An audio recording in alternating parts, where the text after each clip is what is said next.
এর আগে ডেকোরেটার্সের মালিক গ্রেপ্তার হয়েছিলেন, আর এবার ওয়াও মোমোর ডেপুটি ম্যানেজার এবং ম্যানেজার এবং ডেপুটি ম্যানেজারকে গ্রেপ্তার করা হয়েছে। ডেকোরেটার সংস্থার মালিকের পরে আরও দুজন গ্রেপ্তার, ওয়াও মোমোর ডেপুটি ম্যানেজার এবং ম্যানেজার। অর্পণ রয়েছে সরাসরি আমার সঙ্গে। অর্পণ, এদের দুজনের বিরুদ্ধে কি অভিযোগ আনা হয়েছে?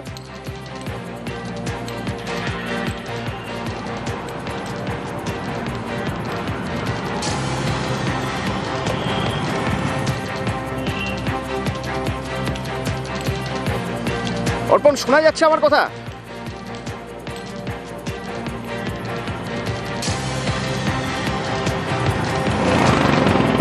এখানে ওয়াও মোমোর গোডাউন ছিল এবং সেই গোডাউন এবং তার পাশে ছিল ডেকোরেটার্সের অফিস, ডেকোরেটার্সের গোডাউন। দুটি গোডাউন পুরো ছাই এবং এখনো পর্যন্ত নিখোঁজ অনেকে। তাদের খোঁজ চলছে। গ্যাস কাটার নিয়ে এসে ধ্বংসাবশেষ সরানো হচ্ছে, ধ্বংসস্তূপ সরানো হচ্ছে। এবং এই ঘটনায় এর আগেই ডেকোরেটার্সের মালিককে তাকে গ্রেপ্তার করা হয়েছিল। এবার আরও দুজন গ্রেপ্তার। তাদের মধ্যে দুজনই ওয়াও মোমোর কর্মী। এদের মধ্যে একজন ম্যানেজার এবং আরেকজন ডেপুটি ম্যানেজার। অর্পণ, শোনা যাচ্ছে আমার কথা এবার?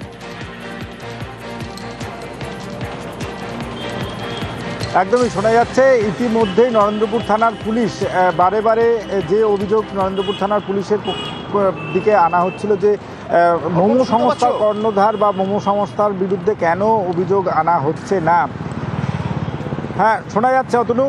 যেটা এখনো পর্যন্ত পুলিশ সূত্রে আমরা জানতে পেরেছি, এই নরেন্দ্রপুর এলাকা থেকে মোমো সংস্থার যে ম্যানেজার রয়েছেন এবং যে ডেপুটি ম্যানেজার রয়েছেন দুজনকেই গ্রেপ্তার করা হয়েছে নরেন্দ্রপুর থানা এলাকা থেকে, এবং তাদের আজ বারুইপুর মহকুমা আদালতে পেশ করা হবে। ধৃত দুজনের বিরুদ্ধে যে শ্রমিকদের ন্যূনতম তাদের যে সিকিউরিটি, সেই সিকিউরিটি অ্যারেঞ্জমেন্ট ছিল না। পাশাপাশি দমকলের পক্ষ থেকে এই মোমো সংস্থার বিরুদ্ধে একাধিক অভিযোগ আনা হয়েছিল। প্রথমত, এই সংস্থার যে গোডাউন বা যেখানে এই মোমো প্রস্তুত করা হতো সেখানে কোনো রকম অগ্নি নির্বাপন ব্যবস্থা সেখানে ছিল না, এবং সেই মোমো যে গোডাউন করতে গেলে যে ন্যূনতম যে অনুমতি লাগে তার কোনোটাই এই সংস্থা নেননি। এবং এই ঘটনায় তুমি জানবে মোমো সংস্থারই এর মধ্যেই যে কর্মী রয়েছে তাদের 3 জনের ইতিমধ্যেই মৃত্যু হয়েছে, এবং সেখান থেকে 3 জনের যে দেহাংশ উদ্ধার হয়েছে, কিন্তু কে এই দেহাংশের তার পরিচয় এখনো পর্যন্ত পাওয়া যায়নি, কারণ কোনো অংশই অবশিষ্ট নেই। দেহাংশের কিছু পার্ট তারা পেয়ে ইতিমধ্যে নিয়েছেন। এবং এই মোমো সংস্থার দুজন ম্যানেজার এবং ডেপুটি ম্যানেজারকে মধ্যরাতে গ্রেপ্তার করা হয়। আজ তাদের বারুইপুর মহকুমা আদালতে পেশ করা হবে তাদের বিরুদ্ধে। এবং অর্পণ, আমাদের মনে থাকবে গতকাল আমরা দেখেছিলাম যে এই নিহতদের যে মৃতদের পরিবার, সেই পরিবারকে দিয়ে একটা প্রেস মিট করানো হলো। কারা করিয়েছে? ওয়াও মোমো। এবং তাদের দিয়ে বলানোর চেষ্টা হলো যে আসলে ওয়াও মোমোর কোনো দায় নেই, সব দায় ঝেড়ে ফেলার চেষ্টা হলো ওই ডেকোরেটার্সের গোডাউনে। কিন্তু তাতে কি চিড়ে ভিজেছে? না। বিভিন্ন জায়গায় দেখা গেল ওয়াও মোমোর আউটলেটের সামনে বিক্ষোভ। ভোর 3টা নাগাদ আমাকে ফোন করলো। ফার্স্টেই বললো, দাদা আমি আজকে মরছি, ওই গোডাউন এতে এমার্জেন্সি যদি এজ থাকতো তাহলে ভাই বেরিয়ে যেত, ওই গোডাউন এতে এমার্জেন্সি যদি এজ থাকতো তাহলে ভাই বেরিয়ে যেত।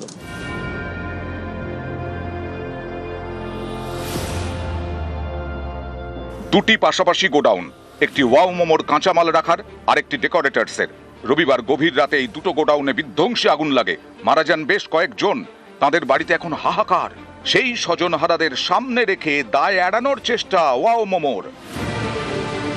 রুবি মোড়ে তাদের কর্পোরেট অফিস, সেখানেই ডাকা হয় মৃতদের পরিজনদের। তাদের অফিসের সামনে রাস্তায় বসিয়ে করানো হয় সাংবাদিক বৈঠক। ডেকোরেটরের গোডাউনের কোর্টে বল ঠেলে ওয়াও মোমো কর্তৃপক্ষ চেষ্টা করে দায় ঝাড়ার। বেরোতে পারলো না কেন? তো কোম্পানির ভিতরে এক্সিট গেট ছিল, তো ওই যে ডেকোরেটার্স আছে না, ওখানে প্রচুর পরিমাণে ওদের যে কাঠ বাঁশ এইগুলো ফেলে নিয়ে এক্সিট গেটটা পুরো বন্ধ করে রেখেছিল। তো সেই জন্য এক্সিট গেটটা খুলতে পারিনি, বাইরের সাইডটা অনেকটা ফাঁকা, তো সিকিউরিটি গার্ড তাই জন্য ভিতরে বসছিল। তো পাশের গোডাউন থেকে আগুন লেগে, যেহেতু মোমো কোম্পানি কোনো আগুনের কাজ হতো না, ভিতরে দিয়ে ওরা তালাচাবি মেরে দিয়েছিল, ছোট গেটটাই খোলে। ভোর 3টা নাগাদ আমাকে ফোন করলো। ফার্স্টেই বললো, দাদা আমি আজকে মরছি, আমাদের কোম্পানিতে আগুন লেগেছে, আমি খুব কষ্ট করে মরছি ভাই, আমার ছোট একটা বাচ্চা আছে, বউ আছে, ওইগুলোকে তুই দেখবি দাদা। ওই গোডাউন এতে এমার্জেন্সি যদি এজ থাকতো তাহলে ভাই বেরিয়ে যেত। যখন ফার্স্ট আগুন লাগলো তখন থেকে যদি ফায়ার সিস্টেম থাকতো তাহলে মানে ভাই মরতো না। স্বজন হারানোর যন্ত্রণা, এরই মাঝে তাদের ডেকে অফিসের সামনে বসিয়ে করানো সাংবাদিক বৈঠক করালো ওয়াও মোমো কর্তৃপক্ষ। কিন্তু এতে কি ছিঁড়ে ভিজবে প্রশ্নটা উঠছে, কারণ ওয়াও মোমোর বিরুদ্ধে নানা জায়গায় দেখানো হয়েছে বিক্ষোভ। যাদবপুরে ওয়াও মোমোর কাউন্টারের সামনে বিক্ষোভ দেখায় বাংলা পক্ষ।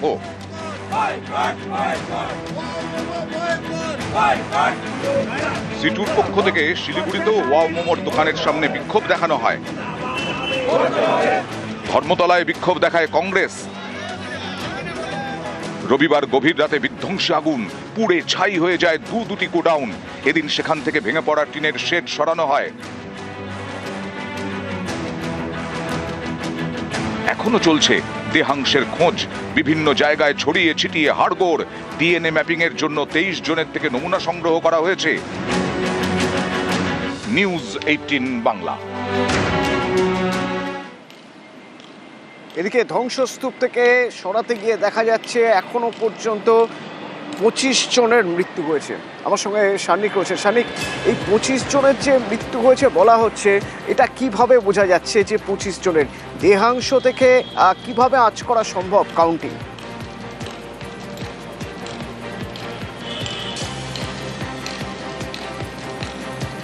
দেখো, পুলিশ আধিকারিকরা বুধবার রাত পর্যন্ত 21 জনের দেহাংশ উদ্ধার করেছিল। তারপরে গতকাল আরও 4 জন, সব মিলিয়ে 25 জনের দেহাংশ। মূলত স্কাল দিয়েই মূলত আইডেন্টিফাই করা হচ্ছে দেহ, এবং যে অংশে দেহাংশ পাওয়া গেছে মূলত বেশিরভাগ জায়গায় দেহাংশ পুরোপুরিভাবে কঙ্কালে পরিণত হলেও যেহেতু এক জায়গায় রয়েছে দেহাংশগুলো, তাই সেই হিসেবে কিন্তু এই কাউন্টিংয়ে খুব একটা সমস্যা হয়নি। যদিও কার দেহ কোনটা সেটা কিন্তু এখনো পর্যন্ত একেবারেই আইডেন্টিফাই করা যাচ্ছে না।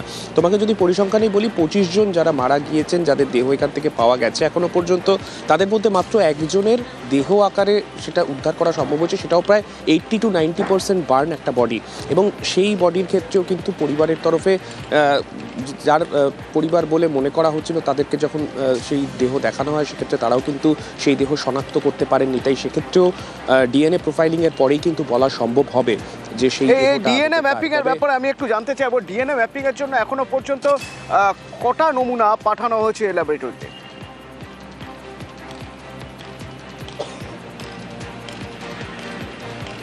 দেখো, মোট 27টি পরিবারের তরফে লিখিত অভিযোগ নরেন্দ্রপুর থানায় দায়ের করা হয়েছে। 27টি পরিবারের তরফে প্রায় 30টির বেশি স্যাম্পল ইতিমধ্যেই জমা করা হয়েছে, অর্থাৎ এক্সপার্টরা সেই ডিএনএ স্যাম্পল তারা কালেক্ট করেছিলেন তেমনটা জানা গিয়েছে। এবং সেই মতোই যে কটি দেহ এখনো পর্যন্ত এখান থেকে উদ্ধার হয়েছে তার মধ্যে 16টি দেহর ডিএনএ স্যাম্পল ইতিমধ্যেই কালেক্ট করা হয়েছে বলে জানতে পারা যাচ্ছে। আজকের মধ্যে আরও কিছু দেহের ডিএনএ স্যাম্পল কালেক্ট করা হয়ে যাবে, এবং এই ডিএনএ প্রোফাইলিংয়ের পরেই কিন্তু জানা সম্ভব হবে কোন দেহটি মূলত কোন পরিবারের কাছে যাবে।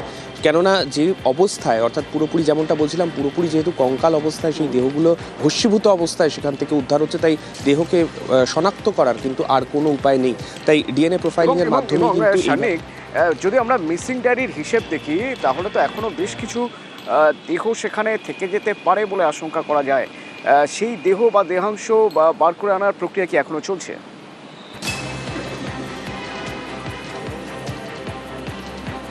দেখো, কিছুক্ষণ আগেই কলকাতা পুরসভার তরফে ডেমোলিশন টিম তারা এখানে এসে আবার উপস্থিত হয়েছেন।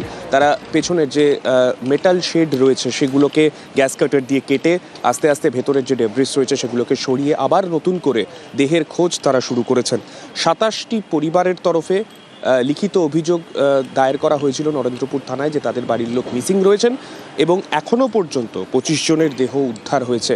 আরও 2টি দেহ উদ্ধার হতে পারে তেমনটা আশঙ্কা রয়েছে প্রশাসনের তরফে। তাই যতক্ষণ পর্যন্ত না পুরো অংশের যে ডেব্রিসগুলো রয়েছে সেগুলোকে গ্যাস কাটার দিয়ে সরানো সম্ভব হবে ততক্ষণ পর্যন্ত কিন্তু এক্স্যাক্ট ফিগার বলা সম্ভব নয়। তবে আরও দেহ থাকতে পারে সেই আশঙ্কা থেকেই কলকাতা পুরসভার যে ডেমোলিশন টিম, আমরা জানি এই এলাকাটি নরেন্দ্রপুর থানার অন্তর্গত হলেও পঞ্চায়েত এলাকা হলেও প্রথম দিন থেকে আমরা দেখছি কলকাতা পুরসভার তরফে ডেমোলিশন টিমকে পাঠানো হয়েছে, যারা গ্যাস কাটার নিয়ে ভেতরের অংশে তারা প্রবেশ করে কাজ করছেন এবং আজকেও সেই মতোই সেই কাজ শুরু হয়ে গিয়েছে। দেহের খোঁজ আপাতত চলছে, আরও দেহ উদ্ধার হতে পারে, আরও 2টি দেহ এখান থেকে উদ্ধার হতে পারে সেই আশঙ্কা কিন্তু এখনো পর্যন্ত রয়েছে। ধন্যবাদ। সরাসরি একবার দেখতে হবে গড়িয়ায় আজ রাজ্যের বিরোধী দলনেতা শুভেন্দু অধিকারীর র্যালি রয়েছে শর্ত সাপেক্ষে, যে মিছিলের অনুমতি দিয়েছে গতকাল হাইকোর্টে, সেখানে জমায়েত শুরু হয়েছে। সেখান থেকে সুস্মিতা রয়েছে আমার সহকর্মী, তার সঙ্গে একবার কথা বলবো। জমায়েত শুরু হয়েছে ওখানে এবং ওখান থেকে মিছিল শুরু হবে। এই মিছিলে বেশ কিছু শর্ত দেওয়া হয়েছে, সেই শর্ত মেনে করতে হবে মিছিল। সুস্মিতা আছে আমার সঙ্গে ফোনে। সুস্মিতা, ইতিমধ্যে জমায়েত শুরু হয়ে গেছে, ওখানে কি ছবি কি দেখতে পাচ্ছ? দেখো, জমায়েত শুরু হয়েছে বিজেপি যাদবপুর, দক্ষিণ কলকাতা, বারুদপুর, দক্ষিণ 24 পরগনা, পাঁচটি একাধিক সাংগঠনিক জেলা, সেখান থেকে কর্মী সমর্থকরা এসেছে, বিশেষ জেলার সভাপতিরা। এবং ইতিমধ্যেই জমায়েত শুরু হয়েছে। মিছিলে আর কিছুক্ষণের মধ্যেই রাজ্য বিধানসভার বিরোধী দলনেতা শুভেন্দু অধিকারী তিনি এসে উপস্থিত হবেন। এবং হাইকোর্টের যে নির্দেশ ছিল বা হাইকোর্টের যে শর্ত ছিল যে সকাল 11:30 থেকে বিকেল 3টার মধ্যে শুরু করে শেষ করতে হবে এই মিছিল, এবং সেই মোতাবেক আমরা দেখছি এই মুহূর্তে দেরির পর্যায়ে 12:15 জমায়েত একেবারেই সম্পূর্ণ এবং শুভেন্দু অধিকারী তিনি এসে উপস্থিত হলেই শুরু হবে মিছিল। এবং শুধুমাত্র এই সময়ের ব্যবধান নয় বা সময়ের বেঁধে দেওয়া নয়, 2000 লোক নিয়ে করতে হবে মিছিল। সেই মোতাবেক বিজেপির দাবি 2000 লোক নিয়েই তারা মিছিল করছেন। একবার চট করে দেখে নেওয়া যাক গতকাল হাইকোর্ট ঠিক কি নির্দেশ দেয়। মিছিলের অনুমতি তো দেয় হাইকোর্ট, কিন্তু তার সঙ্গে বেশ কিছু শর্ত দিয়ে দেয়, সেই শর্তগুলো দেখে নেওয়া যাক এক নজরে। এরা 163 এম্পোজ করেছে আমাদেরকে আটকানোর জন্য, যেখানে মন্ত্রী মেয়র তারা সুযোগ পান, মন্ত্রী পদমর্যাদার বিরোধী দলনেতায় সুযোগ পায় না।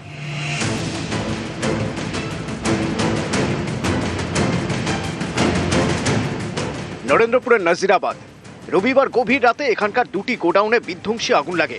মারা গিয়েছেন অনেকে এখনো নিখোঁজ, যার মধ্যে বেশ কয়েকজনের বাড়ি পূর্ব মেদিনীপুরে। বৃহস্পতিবার সেই নাজিরাবাদে বিরোধী দলনেতা শুভেন্দু অধিকারী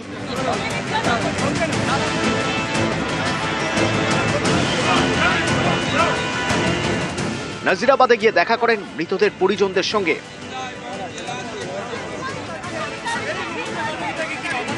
এই এলাকায় ভারতীয় ন্যায় সংহিতার 163 নম্বর ধারা জারি করেছে পুলিশ, তাই যেখানে আগুন লেগেছিল সেই ঘটনাস্থলের কাছে একাই যান শুভেন্দু অধিকারী।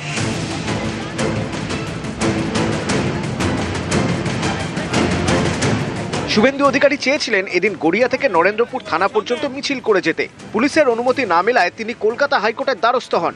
বিচারপতি শুভ্রা ঘোষ নির্দেশ দেন শুক্রবার শর্ত সাপেক্ষে মিছিল করা যাবে, বদলাতে হবে রুট। মিছিলের রুট হবে গড়িয়ার কাছে শীতলা মন্দির থেকে শুরু, ঢালাই ব্রিজ, ইএম বাইপাস হয়ে নরেন্দ্রপুর থানা।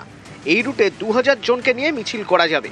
মিছিল হবে সকাল 11:30 থেকে দুপুর 3:30-র মধ্যে। রাস্তার বাঁ পাশ ধরে মিছিল যাবে।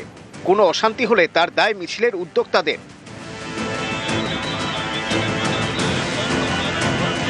অর্থাৎ শুক্রবার শুভেন্দুর মিছিল, তার আগে বৃহস্পতিবার বিজেপির কয়েকজন বিধায়ককে নিয়ে তিনি যান নরেন্দ্রপুরের নাজিরাবাদে।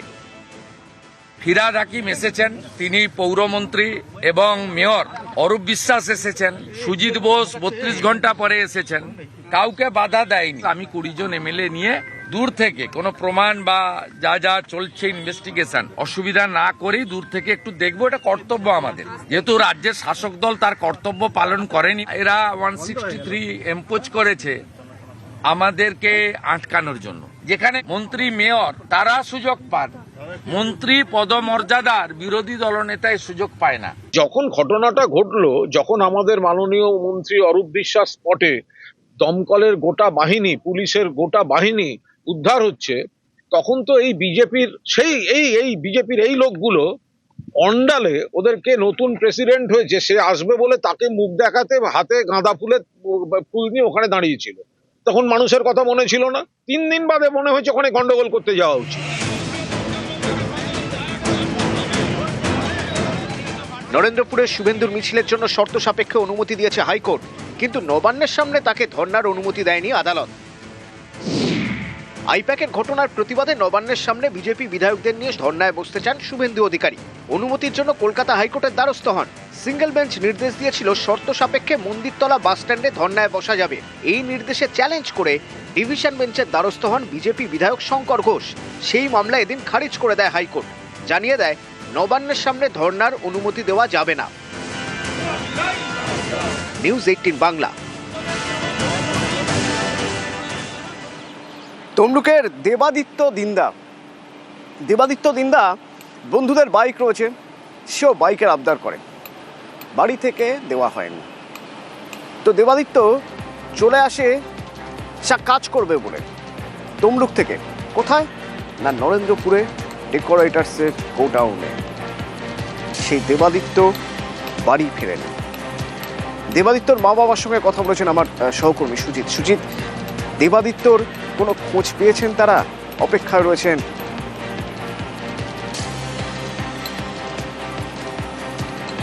অতনু খোঁজ এখনও পাওয়া যায়নি এবং তারা অপেক্ষায় আছেন, কিন্তু তাদের মনের মধ্যে যে উৎকণ্ঠা, আশঙ্কা সেটা কিন্তু রয়ে গেছে। আসলে বাইকের নেশা, সে চাইছিল ক্লাস 11-এর ছাত্র, সে চাইছিল একটা বাইক, বাড়ি থেকে দেওয়া হয়নি।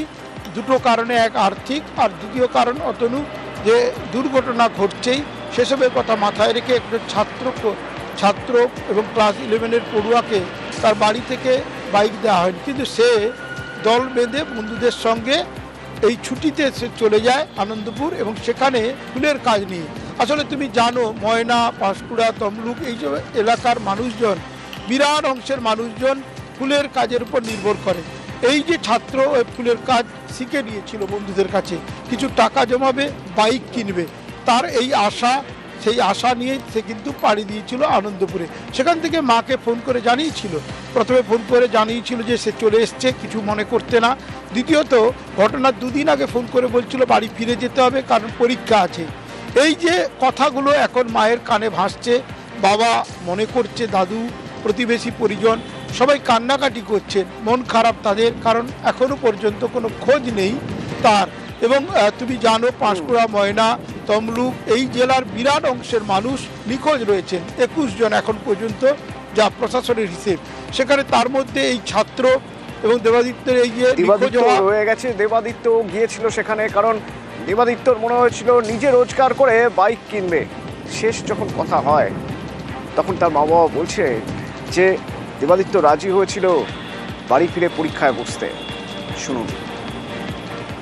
আমার একটা বন্ধু ফোন করছে, বলে জানো জেঠু, দেবু যে সে কোথায় রামানন্দের কাছে গেছে দেখা করতে, সে তার গোডাউনে কি আগুন লেগেছে। আমি বলি কোথায়, কি রামানন্দ? তুমি খোঁজলো, রামানন্দ মরেইছে। আমি যা বলছে মরেইছে, আমি সঙ্গে সঙ্গে ছুটে আসছি ও রামানন্দের বাবার কাছে। রামানন্দের বাবা বলে, হ্যাঁ রে, মোর বেটা মরেইছে, তোর বেটা কি ওখানে ছিল? আমি বলি, হ্যাঁ তোমার বেটার কাছে কি দেখা করতে গিয়ে হলো? তো বলে, হ্যাঁ ওখানে দেখা করতে আসছিল, তাহলে সেও মারা গেছে। তাহলে আমার একটাই ছেলে, হ্যাঁ 11-এ পড়তো, আর্টসে পড়তো।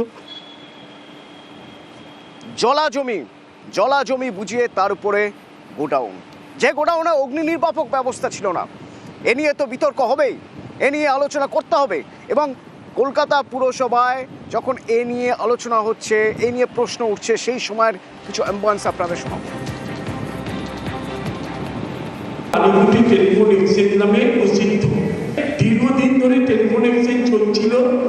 সেন্ট্রাল গভর্নমেন্ট এই টেলিফোন এক্সচেঞ্জগুলো বন্ধ করে দিয়েছে এবং এখানে বাড়ি ভাড়া যেগুলো দিয়েছে, আমার প্রশ্নটা হচ্ছে যে বাড়ি ভাড়াগুলো দিয়েছে এরা ট্রেড লাইসেন্স দিয়েছে কিনা, এবং ট্রেড লাইসেন্স না দিয়ে ব্যবসাগুলো করছে কি করছে। 158 নেতাজি সুভাষ বসু এভিনিউ। আরেকটা হচ্ছে এই রাস্তাতে আমাদের কর্পোরেশনের একটা বাড়ি আছে, 148-এ কানাড়া ব্যাংক লিঙ্কিট গোডাউন আছে। এই বাড়িটার কোনো ট্রেড লাইসেন্স নেই।